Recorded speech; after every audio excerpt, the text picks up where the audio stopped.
Question du jour. Il y a une boîte en Israël, dans le monde entier, il s'appelle Airbnb. Tu veux louer un appartement, tu rentres sur Internet, tu rentres l'endroit où tu veux louer, tu rentres ton prix auquel tu veux louer, grandeur des pièces, piscine, sans piscine, ce que tu veux, tu mets.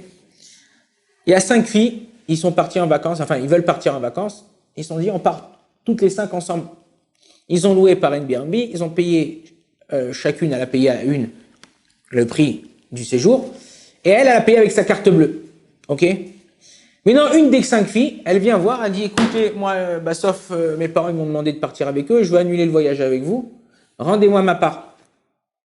Est-ce que on doit lui rendre sa part ou on n'est pas obligé de lui rendre sa part à cette fille-là? Qu'est-ce que vous dites? En général, Bémet, cette fille-là, elle a perdu son argent. Pourquoi elle a perdu son argent?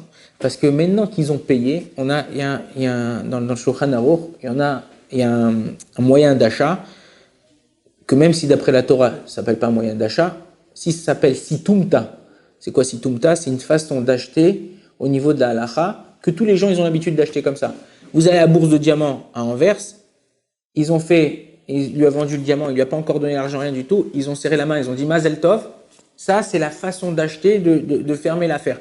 Tant qu'on ne s'est pas serré la main, on n'a pas dit Mazel Tov, c'est pas la façon d'acheter. Donc ça, c'est la situmta, la façon d'acheter. Si par exemple, c'est de payer en carte bleue la façon d'acheter, même si l'argent n'a pas encore été débité, ça s'appelle payer en argent. Mais non, eux, ils ont payé en carte bleue, ça a déjà été payé, et même si c'est pas été encore débité.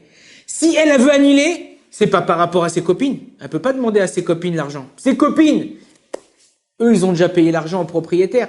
Elle doit se tourner vers le propriétaire. Le propriétaire, il ne rendra jamais une partie de cet argent. Ok? Mais tu peux pas annuler comme ça. C'est une façon d'agir. Il y a ce qu'on appelle Mishepara. C'est quoi Mishepara? Chazvé Shalom, quelqu'un qui paye quelque chose. Même s'il n'a pas, je veux acheter ce stylo. Je lui dis, écoute, voilà combien il vaut ton stylo, 10 shekels. Je sors 10 shekels, je lui donne, je lui dis, je viendrai le chercher ce soir, garde-le-moi. Et après le soir, je lui dis, bon, tu sais quoi, je veux plus de ton stylo, donne-moi les 10 shekels. Mais je l'ai gardé, j'aurais pu le vendre à quelqu'un d'autre. Ça s'appelle Mishepara. Chazvé Shalom, quelqu'un qui tient pas sa parole et qui a payé. Payer d'après la Torah, c'est acheter. D'après les Chachamim, c'est pas acheter. Ok? Les Chachamim, ils ont fait un knas, enfin, ils ont fait un bitoul, on va dire, de ce que la Torah a décrété en tant qu'achat. Pourquoi? Parce que si je le paye et elle me dit que c'est acheté, la personne à qui je l'ai acheté, qu'est-ce qu'il va faire? Il va dire, bon, c'est plus à moi, il va me la payer. Il se brûle, il tombe, on me le vole, c'est pas mon problème. Quand il viendra, je lui dis, tu te l'es fait voler, c'est plus à moi. Donc, pour qu'il y ait une garantie à l'acheteur, ok, la Torah a dit qu'avec l'argent, ça ne suffit pas d'acheter, à moins, comme on a dit tout à l'heure, il y a une situmta. Donc, le fait, en vérité, de revenir sur sa parole, dans certains cas, si j'ai payé sans faire de Meshira, sans avoir acquis la chose, ça s'appelle Mishepara, on reçoit, Chazvé Shalom, certains, nous des klalotes, des malédictions sur soi-même.